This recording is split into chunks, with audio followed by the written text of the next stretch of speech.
بسم الله الرحمن الرحيم. السلام عليكم ورحمة الله وبركاته.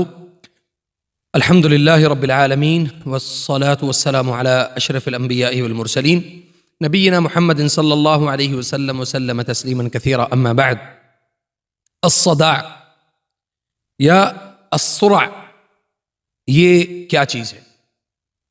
الصرع کہتے ہیں دورے کو، ایسا دورہ جو ہمارے اکثر بچوں کو ہماری فیملی میں کسی نہ کسی شخص کو یہ دورے کی کیفیات ہوتی ہیں، جس میں انسان اپنے ہوش و حواس کھو بیٹھتا ہے اور اس میں جسم میں بہت زیادہ تکلیف رہتی ہے. اور اسی طرح دورے کی کیفیت ہونے سے پہلے اس کے سر میں یا اس کی ٹانگوں میں یا جسم کے کسی مخصوص اعضاء میں سے کسی ایک عضو کے اندر جو ہے وہ درد رہنے لگتا ہے، اور پھر اچانک سے وہ شخص جو ہے وہ سینس لیس ہو جاتا ہے. اس کو سننا اور اس کو سمجھنا اس کے لیے بہت مشکل ہو جاتا ہے. یہ ہوتا کیا ہے اور یہ کیوں ہوتا ہے اور اس کی وجوہات کیا ہو سکتی ہیں اور اس کا علاج کیا ہے، اس پر انشاءاللہ تعالی میں بات کروں گا. اور اسے کہتے ہیں جی،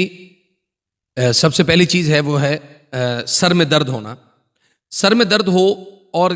خاص طور پہ سر کے دائیں یا بائیں حصے میں درد رہنے لگ جائے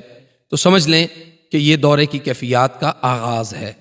بعض لوگوں کو دورہ جو ہے وہ سوتے ہوئے پڑتا ہے، بعض لوگوں کو جاگتے ہوئے، بعض لوگوں کو گھروں کے اندر، بعض لوگوں کو بیرون جگہ پر لوگوں کی یعنی پبلک میں. بنیادی طور پہ جو صرع ہے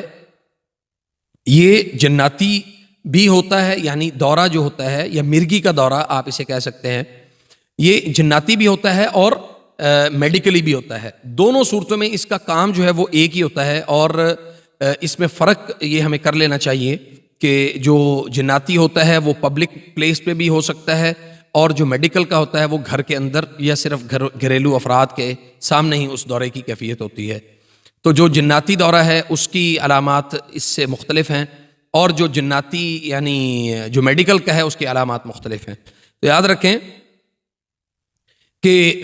یہ جو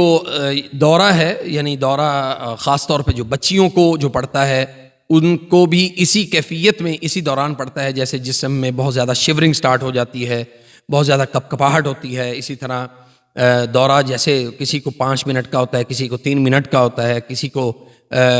کئی ایسے لوگ ہوتے ہیں جن کو 11 اور 15 منٹ تک بھی ان کو دورہ رہتا ہے. اور بعض کے میں نے کیسز اس طرح کے بھی سنے ہیں کہ بلکہ دیکھے ہیں، ان کے کیسز جو ہیں وہ اس میں 1 گھنٹے تک جاتا ہے. تو 1 گھنٹے کا دورہ بہت زیادہ خطرناک ہو سکتا ہے. تو اس میں 2 چیزیں بڑی اہم ہیں. ایک یہ ہے کہ ایسی کیفیت میں اس مریض کو سنبھالا کیسے جائے اور اس کے ساتھ جو معاملہ ہے وہ کیسے اختیار کیا جائے. سب سے پہلے میں آتا ہوں اس دورے کی علامات کی طرف کہ یہ دورہ کیوں ہوتا ہے. یاد رکھیں کہ اگر میڈیکل کی وجہ سے ہوگا تو اس کے لیے آپ کا اس شخص کے ساتھ یعنی جو معاملہ ہے، یعنی معاملہ کس صورت میں ہو سکتا ہے کہ اس کی یعنی وہ اس کے ساتھ غصے میں بات کرنا، اس کے ساتھ بہت مختلف انداز میں اس سے بات کرنا، یا اس کے ساتھ مس بیہیو کیا جا رہا ہو اس کے گھر میں، اور وہ بچہ یا وہ جو جوان ہے، ہمارے اکثر جوان بھی جب ان کو اپریسیشن نہیں ملتی، ان کو حوصلہ افزائی نہیں ملتی، تو ایسی کیفیت میں وہ خود سے بہت زیادہ اپنے اس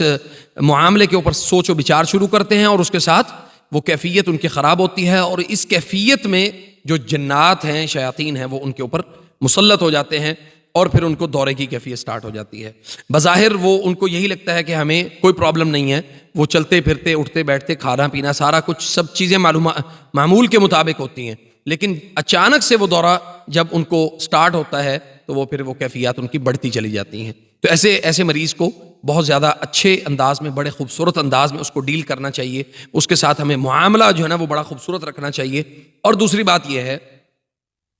کہ اللہ تعالیٰ آپ کو جزائے خیر دے، ایسے مریض کے ساتھ آپ کا حسن سلوک اور آپ کا جو معاملہ ہے وہ عام لوگوں کی نسبت بہت مختلف ہونا چاہیے، جس کی وجہ سے یہ ساری صورتحال یہ اسی صورت میں ممکن ہے جب آپ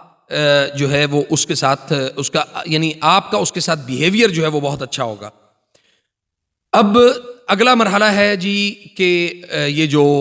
یعنی میڈیکل، یہ تو میڈیکل کا ہو گیا. دوسرا ہے جنات کی وجہ سے. جنات یعنی دونوں صورتوں میں کام جو ہے نا وہ ایک ہی ہوتا ہے. تو جنات کی وجہ سے جو معاملہ ہوتا ہے وہ بھی ایسی صورت میں جب وہ شخص اپنے گھر سے باہر ہو، پبلک پلیس پہ ہو، خاص طور پہ یہ ان لوگوں کے لیے جن کو تحقیر کا نشانہ بنایا جائے یا ان کے لیے اذیت کا معاملہ ہو کہ لوگ اس بندے کو حقارت کی نگاہ سے دیکھیں، اس بندے کے قریب نہ جائیں، یا اس بندے کی جو عزت ہے وہ خراب ہو، تو ایسے بندے کو پبلک پلیسز پہ جو ہے نا وہ دورے کی کیفیات ہوتی ہیں. اور اس میں بھی جو ہے نا معاملہ یہی ہوتا ہے کہ 3 منٹ 5 منٹ یا 10 منٹ یا 15 منٹ، حد 1 گھنٹہ. 1 گھنٹہ بہت زیادہ ڈینجرس، میں نے پہلے بتایا کہ وہ بہت زیادہ خطرناک ہوتا ہے. تو اب ایسی کیفیت میں آپ کو اس مریض کو، یعنی دونوں مریضوں کے ساتھ، دونوں قسم کے مریضوں کے ساتھ آپ کو بیہیویئر جو ہے وہ اچھا رکھنا چاہیے. اب ڈاکٹرز جو ہے نا وہ اس کے لیے ایپیوال جو ہے نا وہ سجیسٹ کرتے ہیں، اور یعنی بعض بچوں کو، بعض ہمارے جو جوان ہیں ان کو ٹیبلٹ بھی دے دی جاتی ہیں، ان کو مختلف قسم کی ادویات پر مستقل طور پہ لگا دیا جاتا ہے کہ وہ یعنی جو ادویات ہیں ان کو مستقل استعمال کریں. اب یعنی میں نے اکثر ایسے مریض دیکھے ہیں جن کو 3 5 سال تک بھی جو ہے نا وہ ایپیوال کی میڈیسن جو ہے نا وہ ان کو کھانی پڑتی، اس میں سیرپ بھی ہوتا ہے یا ٹیبلٹس بھی ہوتی ہیں. اب آگے آ جائیں کہ یہ کیفیت اگر بچوں میں، چھوٹے بچوں میں ہو تو کیا وہ بچے، اب ظاہری بات ہے اب لوگ یہ سوال کریں گے کہ جی بچوں کے اوپر تو کسی قسم کا کوئی، یعنی پیدائشی جو بچہ ہے اس کے ساتھ تو ایسا کوئی معاملہ نہیں ہوتا. تو یاد رکھیں ایسی کیفیت میں والدہ یا والد کے اوپر اگر جادو، حسد اور نظر کا کوئی پرابلم ہوگا تو وہ وہاں سے اس اثر کو، اس تاثیر کو ڈیورنگ پریگننسی جو ہے وہ اس کو قبول کریں گے، اور پھر جیسے ہی وہ بچے کی پیدائش ہوتی ہے، وہ 6 8 10 ماہ کا ہوتا ہے، تو اس کے بعد وہ اس کے اثرات جو ہیں وہ اس کے جسم کے اوپر نمودار ہونا شروع ہو جاتے ہیں. اور میں اس ساری گفتگو میں یہ بات آپ کو کلیئر کر دوں کہ اس میں میڈیکل سائنس کو بالکل بھی ڈینائی نہیں کر رہا ہوں، اس کو جھٹلا نہیں رہا ہوں. میڈیکلی بھی ایشوز ہیں، اور اگر میڈیکلی ایشوز ہوں تو دونوں صورتوں میں آپ کو علاج تو کرنا ہے. اگر وہ روحانی مسائل ہوں یا میڈیکل کے ایشوز ہوں تو آپ دونوں صورتوں میں علاج جو ہے وہ اپنا کمپلیٹ کرتے ہیں. تو کیوں نہ بہترین ہو کہ ہم میڈیکل کے ساتھ ساتھ جو قرآنی علاج ہے اس کو بھی ہم اپنائیں. اب اس کے لیے جو ہے نا وہ ہم نے آخر میں علاج آپ کو میں تھوڑا سا بتا دوں کہ ایک تو اس میں یہ ہوتا ہے کہ ہم اگر بچے کو کیفیت ہو یا نابالغ بچے کے ساتھ یہ معاملہ ہو تو ہم ماں کا علاج بھی ساتھ ہی سٹارٹ کرتے ہیں، تاکہ ماں کے علاج کے ساتھ ساتھ بچے کا بھی علاج جو ہے وہ ممکن ہو سکے، اور بچے کے علاج کے ساتھ ساتھ ماں کا بھی علاج ممکن ہو سکے. تو دونوں صورتوں میں آپ کو ماں اور بچہ جو ہے وہ ان کو دونوں کو دیکھنا ہے. اب آخر میں آپ کو یہ بتا دوں کہ علاج کا جو ہمارا جو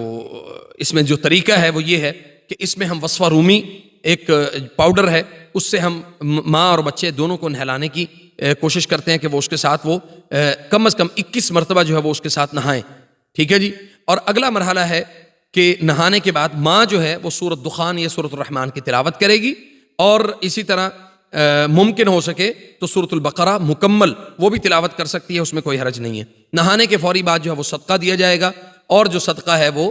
اس کو جمع کر کے 7ویں دن، یعنی جتنے دن آپ نے پہلے 7 دن نہانا ہے تو 7 دن نہانے کے بعد آپ نے وہ صدقہ جمع کر کے کسی بھی مسکین اور نمازی آدمی کو وہ ادا کر دیں. اور دوسرا اس کا علاج ہے